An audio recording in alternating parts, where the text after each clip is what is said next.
Il est 8h16 sur Bretagne 5. Bretagne 5, l'invité de la matinale. Et notre invité politique en ce mardi matin est Stéphane Perrin-Sarzier. Il est vice-président du Conseil régional de Bretagne en charge des finances. Bonjour, merci d'avoir accepté notre invitation. Bonjour et merci à vous. Alors on va parler, allez tenez, au hasard, de budget ce matin. On va commencer par ce constat sur ce budget qui n'arrive pas ou qui arrive dans la douleur au Parlement. Ça va avoir forcément, vous allez pouvoir nous le détailler, un impact aussi sur le budget de la région et sur les choix peut-être économiques de la région. Oui, il y a d'abord une première contrainte, c'est que désormais on construit nos budgets avec finalement très peu de visibilité sur ce qui va se passer. L'an dernier, on avait voté notre budget au mois de décembre avec une loi de finances qui n'était pas votée. On a dû y revenir au mois de février, une fois qu'on a eu le budget voté. Vous vous souvenez qu'on l'a eu très tard. Cette année, on va rentrer là dans la préparation de notre budget. On va finalement le voter au mois de février parce que ça sert à rien de le voter au mois de décembre. Mais pour l'instant, il faut bien le dire qu'on a très peu de données, très peu d'éléments stabilisés pour savoir quelles seront nos recettes, quelles seront les attentes qui vont être celles de l'État vis-à-vis de nous. Et donc, les élus locaux, nous, on sait faire une chose, c'est s'adapter. Donc, on ne fait que ça en permanence. Mais c'est vrai que c'est très handicapant pour avoir des politiques de long terme. Il n'y a pas une forme de fatigue à cette adaptation très protéiforme finalement et qui n'a pas j'allais dire, de chronomètre dans le sens du temps? C'est vrai que ça pourrait être assez décourageant. Alors, ce qu'il faut dire quand même, c'est que nous, on a la charge de services publics qui fonctionnent bien. Alors, je dis nous la région, mais je pourrais dire autant nos collègues des départements et des communes. Moi, ce que j'observe, c'est que, par exemple, pour ce qui nous concerne, nos TER fonctionnent, nos services de car fonctionnent, nos jeunes mangent dans des cantines scolaires, ils sont servis tous les jours. Bref, on n'a pas de dégradation du fonctionnement de nos services publics. Dans le même temps, les services publics qui relèvent de la responsabilité de l'État, vous voyez les hôpitaux, désormais, c'est régulé. Vous avez des services de police ou de gendarmerie qui manquent d'effectifs. Donc, je vois bien que les services publics de l'État sont assez en fragilité, voire très en fragilité. Nous, les nôtres fonctionnent. Donc, c'est bien la preuve que on a une capacité à faire. Et ce qui nous donne finalement, ou ce qui nous maintient, si je puis dire, de l'énergie, c'est le fait que, par exemple, sur le TER, on a des renforts d'offres. Et on voit bien que ça répond à une demande de la population. Donc, si vous voulez, ce qui nous motive, c'est le fait qu'on est encore en capacité d'avoir des politiques publiques qui répondent à la demande. Mais c'est vrai qu'il y a un peu de lassitude dans notre rapport à l'État, avec qui finalement il n'y a plus vraiment de dialogue construit aujourd'hui. Alors, je ne cacherai pas aux auditeurs, d'ailleurs c'était tout à fait public, vous êtes exprimé récemment dans les colonnes de nos confrères du Télégramme, vous avez résumé ainsi votre analyse personnelle du budget 2026 version Le Cornu 2, c'est pire que le projet Bayrou. Je n'ai plus aucune leçon à recevoir d'un État incompétent, impotent et impécunieux qui ne sait rien faire d'autre que de nous laisser des ardoises. Vous étiez très en colère. Oui, j'étais très en colère. Alors, je l'ai dit après avoir eu un échange en comité des finances locales avec Madame Gattel et Madame de Montchalin. Je portais, il se trouve, la voix des régions de France de manière générale. Oui, c'est pire que le projet Bayrou, parce qu'il y a une très grande nouveauté en l'état du texte. C'est que non seulement on limite notre dépense de fonctionnement, et il faut bien comprendre que derrière la dépense de fonctionnement, c'est pas les petits fours des élus, c'est ce que je disais, les cantines, les TER, les cars, les bateaux vers nos îles. Et en plus, désormais, on nous limiterait notre dépense d'investissement. Et là, c'est une très grande nouveauté. Je vais pas dire que c'est une politique d'austérité, mais on n'en est pas très loin. Et avec en plus un mécanisme de punition, c'est-à-dire que si jamais on dépasse la limite, eh bien, on nous repend de l'argent en plus, on nous repique encore des recettes. Donc oui, c'est un projet très dur.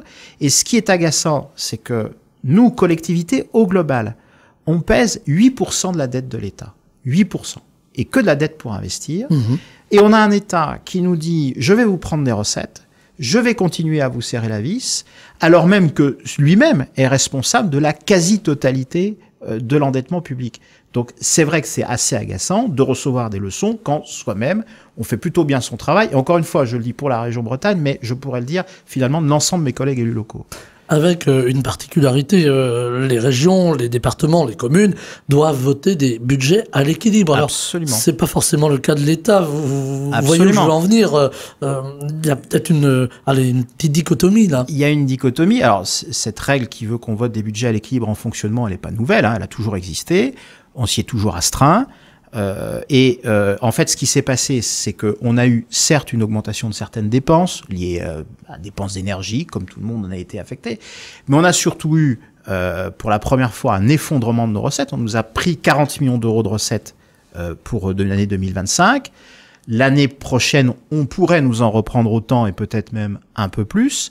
Alors, c'était déjà compliqué quand on avait des recettes qui ne progressaient pas beaucoup alors que nos dépenses étaient très dynamiques. Vous comprenez bien que quand elles baissent, ça déséquilibre beaucoup nos budgets et qu'il ne faut pas mentir aux gens. À un moment donné, avec moins d'argent, on fera moins de politique publique. Vous parliez du budget, notamment un budget sous contrainte, puisque la région a décidé donc de geler 22 millions d'euros supplémentaires. Vous l'avez annoncé il y a quelques jours. Concrètement, quel secteur, quel dispositif vont être concernés par ce gel ?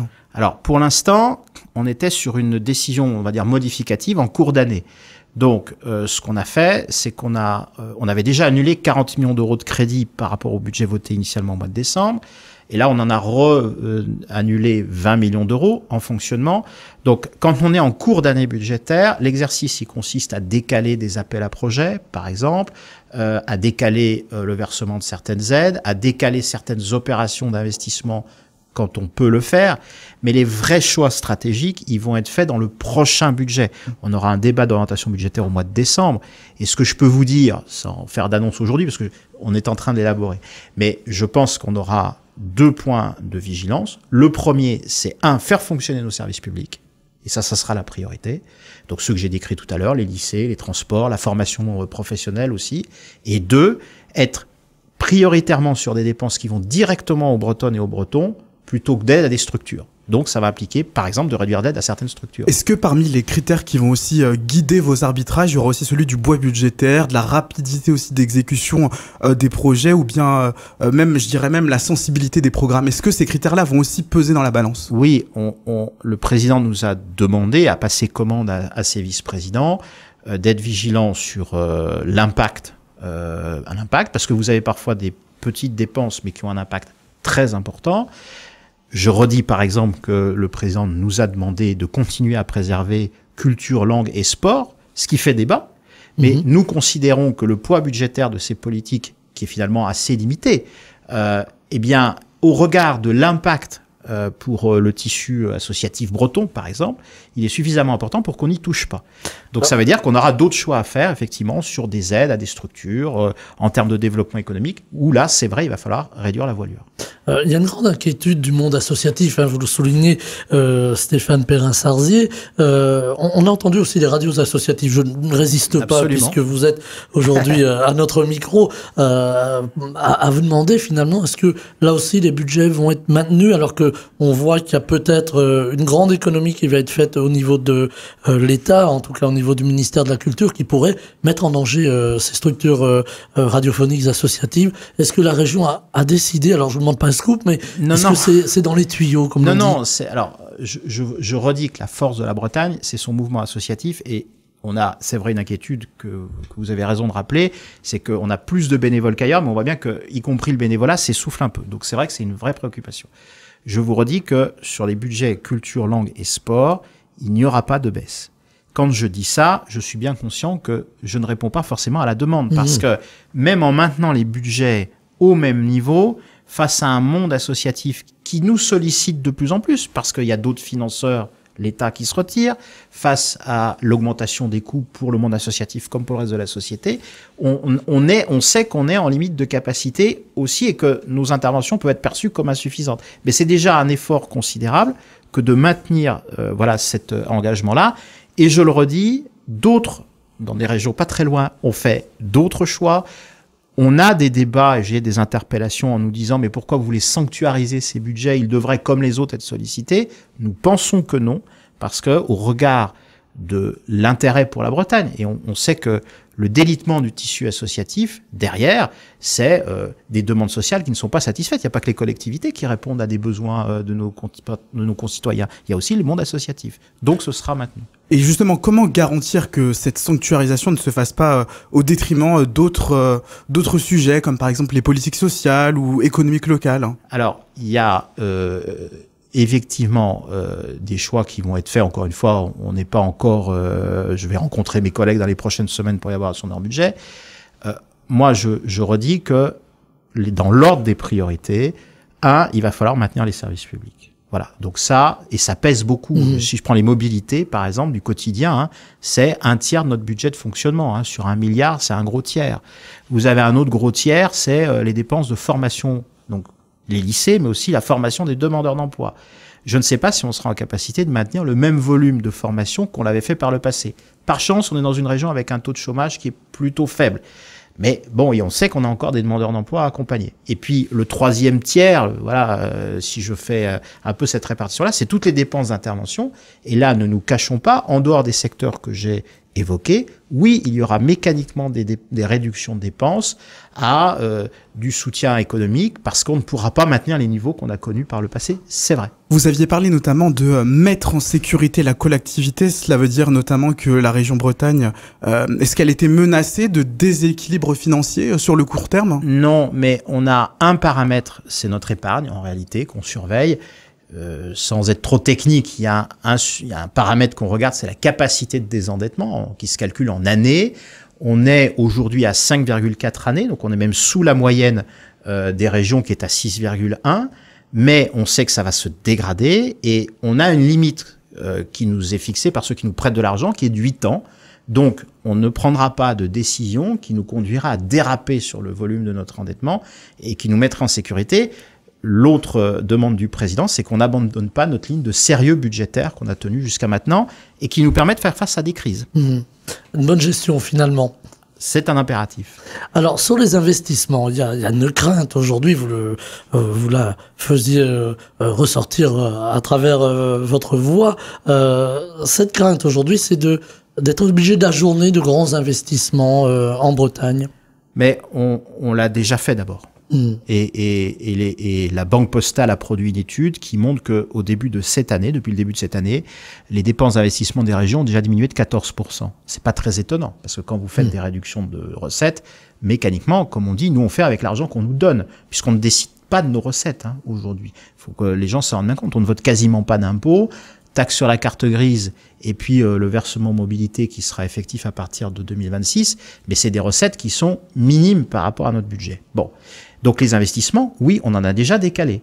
Donc par exemple, un sujet que je suis personnellement à Saint-Malo du terminal du Nez, on l'a découpé en 2 opérations, alors qu'on avait prévu de le faire en un seul. On a, pour tout vous dire, des sujets dans nos bâtiments au siège de la région qu'on est obligé de décaler parce que on doit faire des choix et qu'on a plutôt des besoins dans nos lycées ou dans la présence régionale, notamment à Saint-Brieuc et à Quimper, qui vont être des sites qu'on doit ouvrir pour être plus en proximité. Donc on fait le choix de moins investir sur notre siège, ce qui dégrade le patrimoine. Bon. Et puis il y a un autre problème qui est, à mon avis, est celui qui va être très très dur à gérer maintenant, c'est que quand on investit dans nos dépenses d'investissement, on investit sur notre propre patrimoine, nos lycées, nos canaux, nos ports, etc. Et puis on aide aussi d'autres à investir. Alors il y a les communes, mais il y en a un qu'on aide beaucoup, c'est l'État. Et on a un contrat de plan État-région, et c'est pour ça, c'est un peu une des origines de ma colère, c'est qu'on a un État qui est dans les injonctions contradictoires, qui nous dit d'un côté, vous devez réduire vos dépenses, y compris vos dépenses d'investissement, et qui nous dit de l'autre, investissez sur la RN 164. La RN 164, c'est une propriété de l'État. On la finance à 50%. L'État se débarrasse un petit peu discrètement. Mais il nous demande beaucoup d'intervenir sur les bâtiments universitaires, sur des choses qui relèvent de sa capacité. Et à un moment donné, je ne sais plus si je vais devoir endetter la collectivité pour notre patrimoine ou si je vais devoir le faire pour aider l'État à sauvegarder son propre immobilier. Je pense que c'est un vrai sujet qu'on ne peut pas traiter aujourd'hui parce qu'on n'a pas d'interlocuteur. Vous parliez de l'État, notamment la Bretagne, elle compte aujourd'hui 3 de vos élus au gouvernement Le Cornu 2. Il y a Marie-Pierre Védrenne, Françoise Gattel et pardonnez-moi, Anne Le Henanff, qui est ministre en charge du numérique. Voilà. Est-ce que cette porosité État-région, pour vous, c'est plus une source d'affaiblissement politique, si on vous entend ce matin, ou plus une force de relais? Alors, normalement, et j'ai connu d'autres ères politiques, avec quelle que soit la couleur politique, il y a un truc qu'on savait faire en Bretagne, et qu'il faut pas qu'on perde, c'est le pacte breton. C'est-à-dire qu'en dehors des extrêmes, mais que ce soit les mélanchonistes ou le Rassemblement national, veulent la disparition de la région. Donc on voit pas très bien ce qu'on va faire avec eux.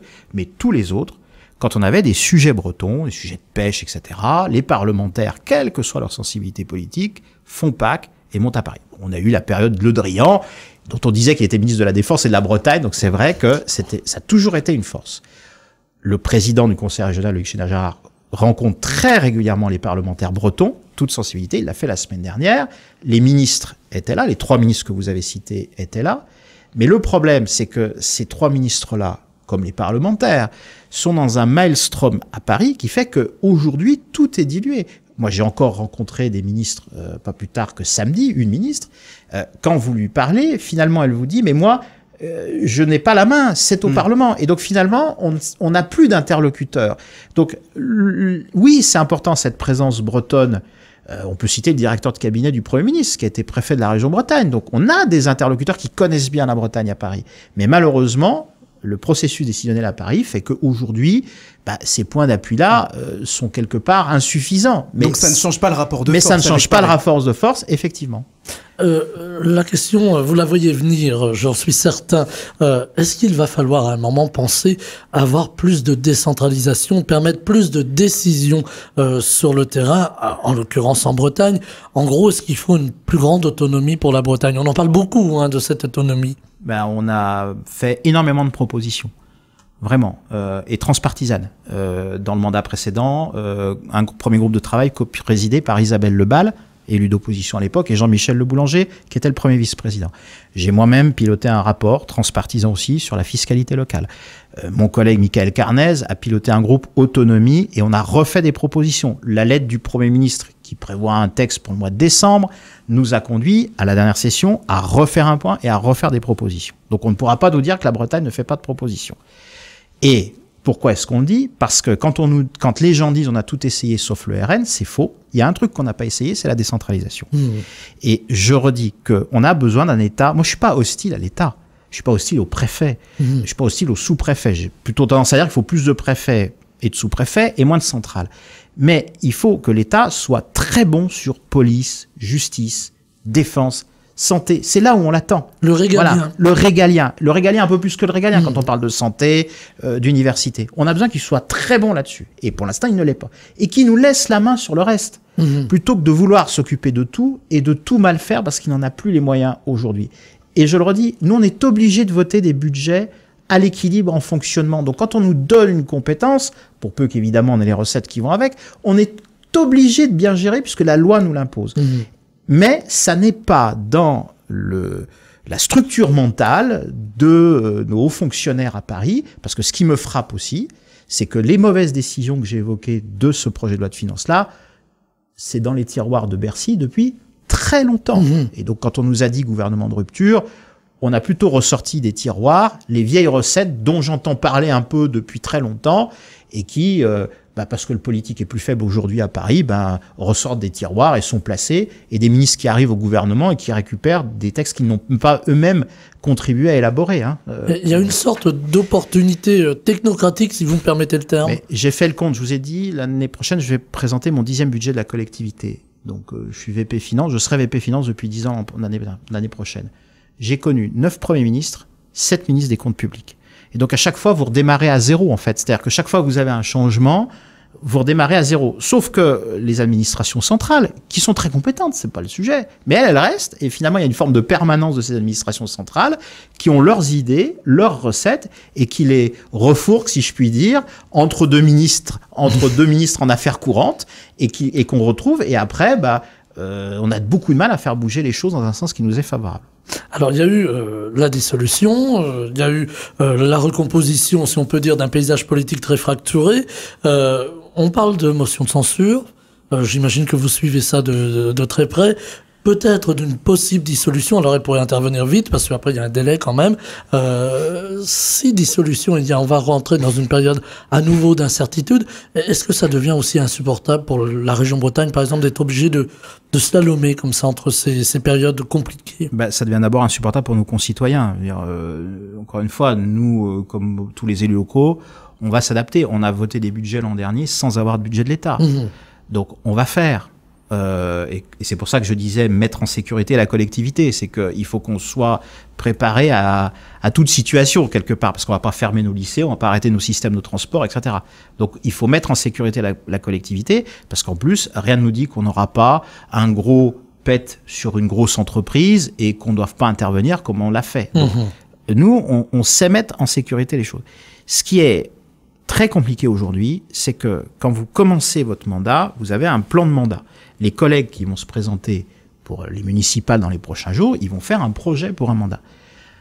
On n'a même pas la visibilité sur une année. C'est-à-dire que comment est-ce que vous pouvez construire un projet avec des investissements sur 6 ans, un mandat local c'est 6 ans, en ayant des décisions qui sont prises au coup par coup chaque année? C'est impossible. C'est impossible. Donc le sujet, c'est pas tellement de faire des efforts. Moi, je dis, il faut, que ça soit proportionné. Les collectivités, c'est 8% de la dette. Donc, il faut qu'on contribue. Et j'ai toujours dit qu'il fallait qu'on contribue. Et j'ai toujours eu ce discours-là, même du temps de François Hollande, qui avait aussi dû, à un moment donné, réduire nos recettes.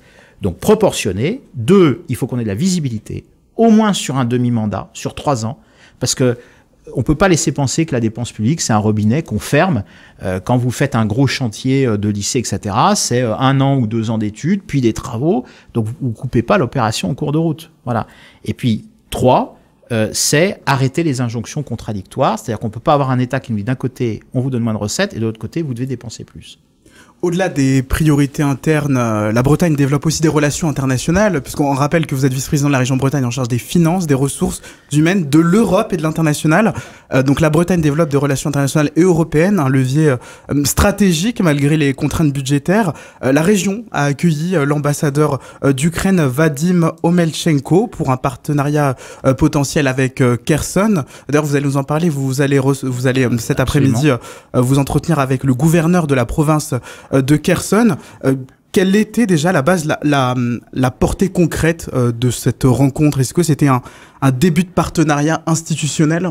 Alors, on avait déjà eu un premier échange assez émouvant d'ailleurs avec la gouverneure d'une autre province en visioconférence, par l'intermédiaire de nos amis polonais de la province de Wielkopolska, avec laquelle nous avons effectivement un partenariat depuis de très nombreuses années, depuis 20 ans.